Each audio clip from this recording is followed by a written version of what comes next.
Shalom, call Holaim La Yahweh, Bahasham, Yahweh Shai, Bahasham, or Kakwadash. Double honors to the elders and apostles, great millstone, rule and teach well over the hopeful elect, the house of David. Sincere shalom to the house of David, the hopeful elect that's pushing his truth with all truth and sincerity. Now, this lesson is going to be about Esau being a despot, all right?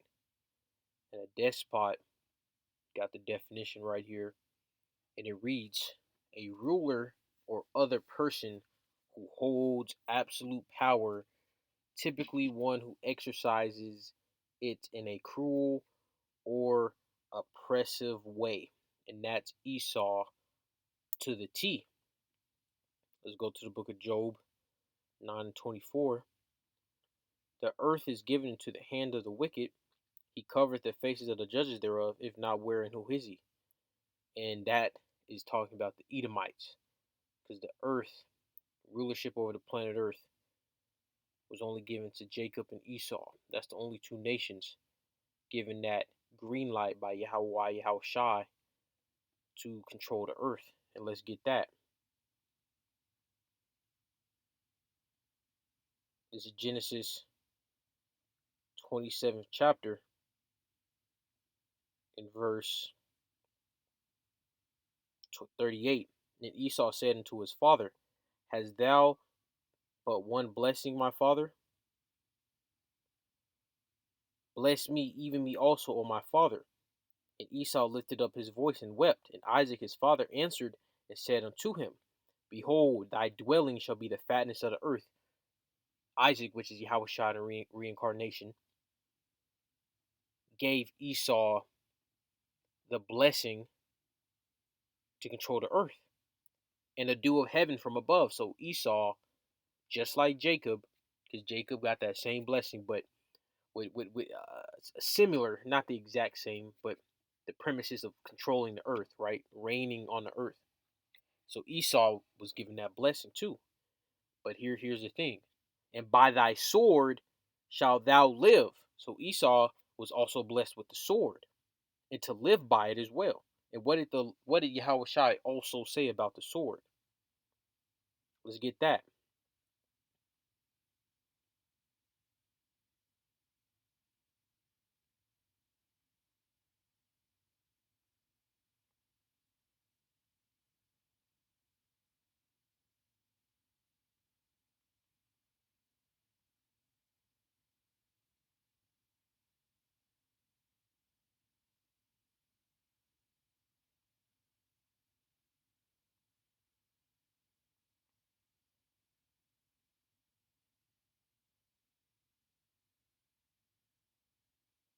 Give me a moment.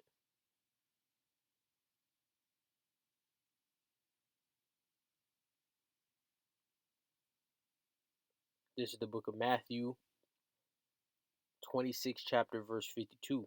Then said Yahweh Shai unto him, put up again thy sword into his place. All right, back into its sheath. For all they that take the sword shall perish with the sword. So Esau's blessing was an oxymoron, pretty much. All right, so Esau was blessed to control the earth.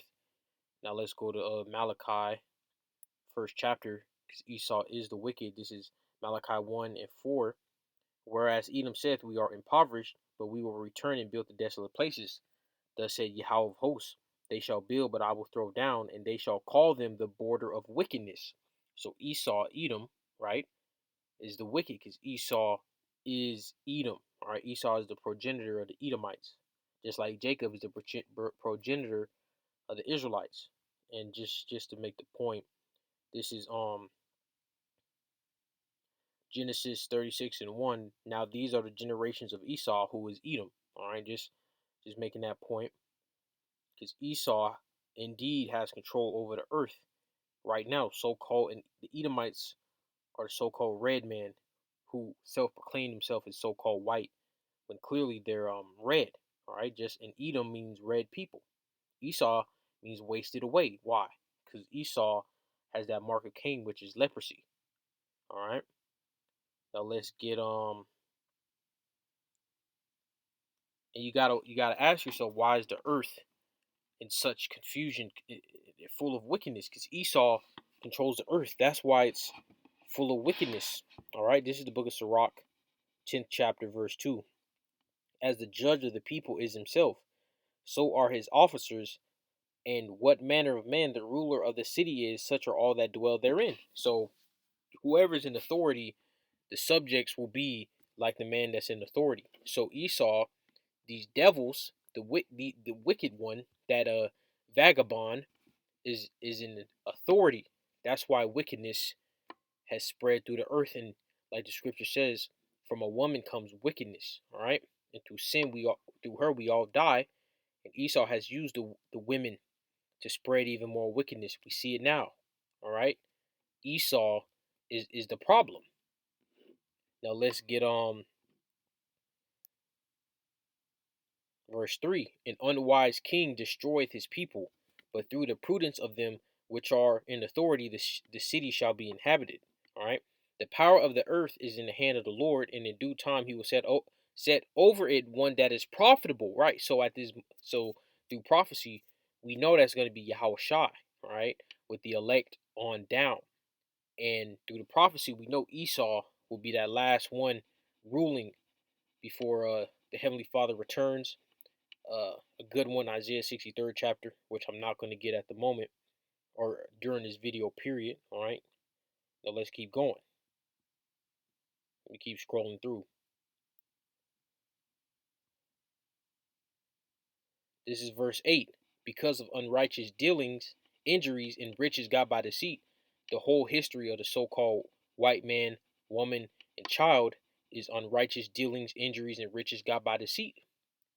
And guess what? The most well-known one is when they came here to the Americas. You had Judah, Benjamin, Levi, stripped from West Africa and Europe and Asia, all throughout Africa, I should say, but concentrated in West Africa.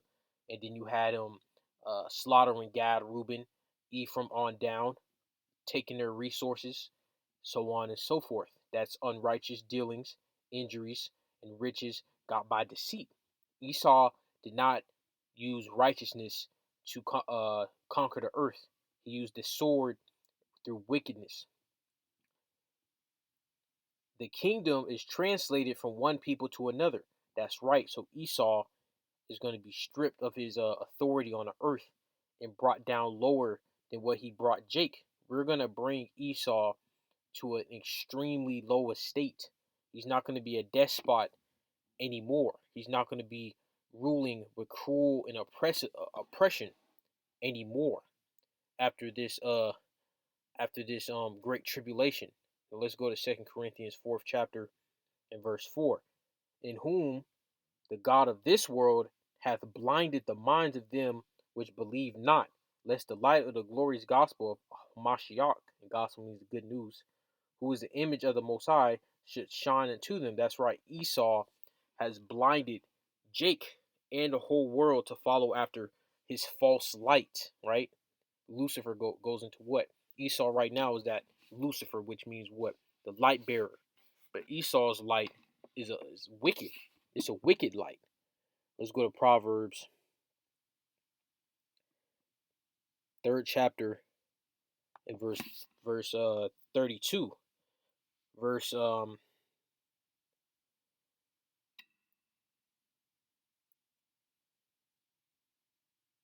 verse 31. Envy thou not the oppressor, and choose none of his ways. So we were commanded not to envy our oppressors, starting with Esau, that ultimate whipping stick for the 12 tribes of Israel. You understand? But you got Jake out here imitating Esau through wickedness. You got Eve wearing blonde wigs and blue-eyed contacts and all this other madness that Esau has perpetrated throughout the earth. Jake is following suit. Let's get this right here, John, because this ain't nothing new. This is not something new. Jake has always been like this. This is John 8th chapter and verse 44. Ye are of your father the devil, and the lust of your father ye will do. And there's another one, even I love this one right here. Let's get it. I know it's in the book of Maccabees.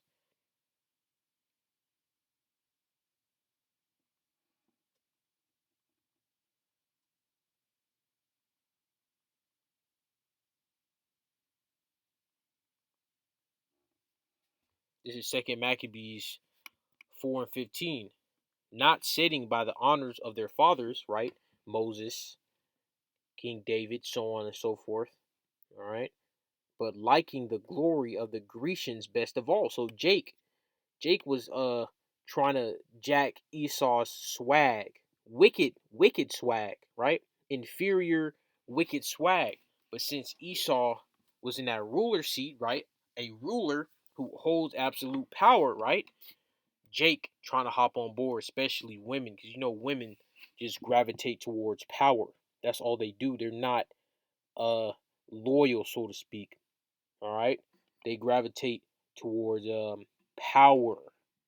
You see, let's go to Deuteronomy 28 and verse